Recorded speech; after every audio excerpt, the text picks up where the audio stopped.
So I'm back with my November wrap up. I am going to try to go through this quickly. I think I gave all the books I read this month 4 stars. I talked about a lot of these books in my vlog, so if you missed that, I will link that down below. So the first book I read was a book I got for review, and it was called Trial by Fire. I didn't request this one, but I was asked if I wanted to review it, and I really appreciated the fact that they took the time to see what books I was interested in or what books I had requested previously, because this is a true crime nonfiction, which is right up my alley, so I immediately said yes. It's about this fire that broke out at this nightclub called The Station, and it killed over 100 people. This book takes a deep dive into what happened, who was to blame, why did so many people die, why couldn't so many people get out of the nightclub. It just dives really deep into all these unanswered questions that a lot of people had, and it is truly an unbiased, well-researched book.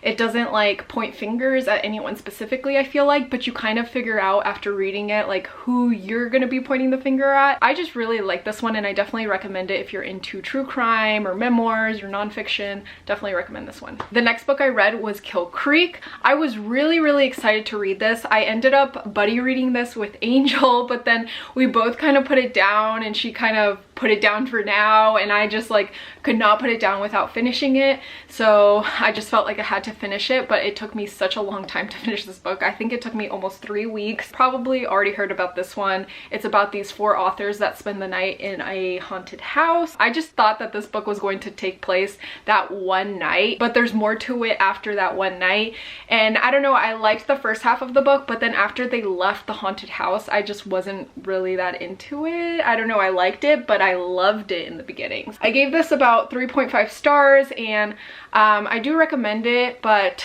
I will say be cautious because it is different than, I don't know how to explain it. Like, it's different than what I think most people would think it's going to be, and it's something that I think people will either love or possibly not like that much, or just be kind of indifferent, which is kind of like me. I did end up rounding this up to 4 stars, so it was a higher 3.5 read for me. I had like a memoir month, I guess, because the next book I read was Miracle in the Andes, and this book has been on my shelf for such a long time, literally years, but this was such a good book. I can't believe I waited this long to read this. I talked about this one in Kill Creek in my vlog and Trial by Fire, so you can again check the vlog out. So this is a memoir. It's nonfiction, and it is by one of the survivors of the crash. So this rugby team gets on a plane, and they are on their way to a match in a different country, but then the plane crashes and they are lost in the Andes for 72 days until they find help. This was just a really inspiring read, and the author, like, I can't imagine what he went through. I don't even think I would survive after day 1, honestly. You probably heard about the story without really knowing that you have, because this is that one story where they crash and they are starving, and there's, like you can see in the picture, there's nowhere you can find food. So, you know, there's some cannibalism in here, which you've probably heard about. I don't think it's a spoiler, because at this point I think everyone has heard about this, but they don't really know that this is the book associated with it. Definitely recommend this one still, and it is definitely up there for memoirs I've read. And the next one I read was Escape. I was kind of like in a memoir kick, like I said, but I read The Sound of Gravel, which is something like similar to this one, about FLDS, Fundamentalist Latter-day Saints, and it is like a radical polygamous cult. So she tries to escape after having 8 kids with her husband, who has other wives. It was really good. If you like Sound of Gravel, or if you like anything with cults, or you like memoirs, nonfiction, definitely recommend this one. It was pretty sad, but I will say it wasn't as sad as Sound of Gravel, so if you've read that one, then you're ready for this one. But this one was still really, it's just these type of books are just really, really sad. So again, I highly recommend reading this one. The next book I read was for my In Real Life book club.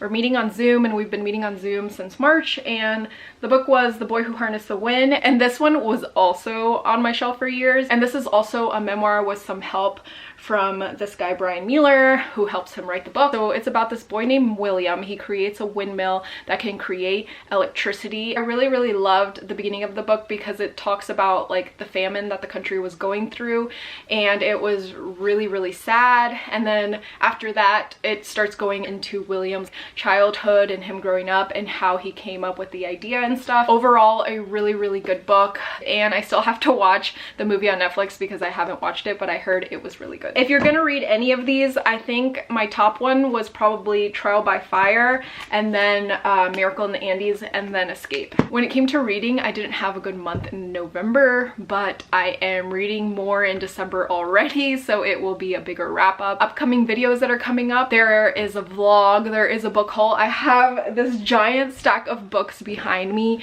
from this past year that I've collected, basically from just books that I've bought or books that I've received. So I have those behind me, and then I have another book haul that I filmed a while ago that I still haven't put up. And then I really want to do the anti-TBR tag and more vlogs, more current vlogs like December vlogs. And one video I really want to do is my most anticipated books of 2021. So look out for that one. There's a lot of books on there that I've discovered that I haven't seen on BookTube yet. Thanks for watching. I know I'm like sporadic with my uploads, but it's always nice to see people comment. If you're not really into commenting, or you get anxiety with commenting or talking to people, but you watch this video, leave a pizza emoji or any type of food emoji. Even though I love comments and replying to everybody down in the comments, if you're like not into commenting, or you have anxiety with comments or something, then I feel like I'm gonna start doing the emoji thing, because it just lets me know that there's people out there that are watching but they just don't feel comfortable commenting. And I love buddy reading too, so if anyone wants to buddy read anything, let me know. I added a physical TBR shelf on my Goodreads that has all the physical books that I still haven't read that are on my shelf. Thanks for watching, and I will see you in the next video.